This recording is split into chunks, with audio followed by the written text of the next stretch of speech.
ప్రసంగము మేమపర బ్రహ్మలమని అగ్ని మా తేజమునకు ధీటు రాకపోయిన విషయము నిజముగని విరిగిన ఎడల ఎండ కన్నిరిగని సుకుమార శరీర లతామ తల్లి గాన కళా వినాశికి నా ముద్దుల కూతురు ఎన్నడు రాజు నీ వచ్చింది కుప్ప ఒలిగింతమని బాణమాన్ని నీపై నెలకొల్పుకొని పరుగు పరుగున వచ్చినందుకు ఆమెకు తగిన సత్కారం మనవిప్పక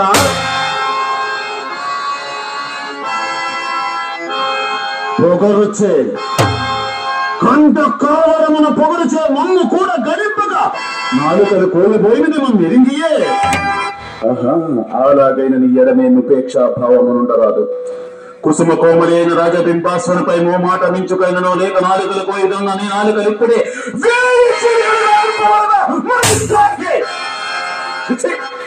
నీ ముఖము చూసిన కొలది నీవు వేసిన ఎక్కివలే నా మనందు భక్కు భక్కున మండుతున్నదిరా. నేనిచ్చినవన్నీ తప్పులే అయినను క్షమాగుణ సంపన్నులైన మీ వంటి తపస్సులకు దీర్ఘ కోపము వలదు మహాత్మా.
నన్ను చేపట్టుదాకా మీ పాదపద్మములు విడువను మహా.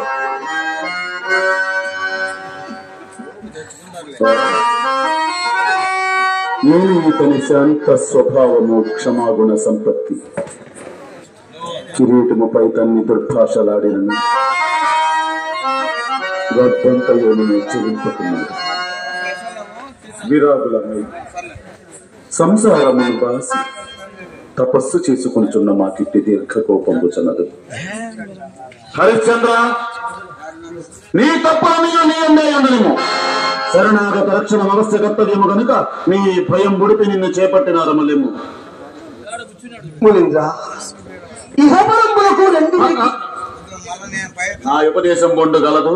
నీ వద్దాని మేర తప్పక ప్రవర్తింపవేను నా కోపాగ్ని నిశ్శేషముగా చల్లారగలదు. దేవా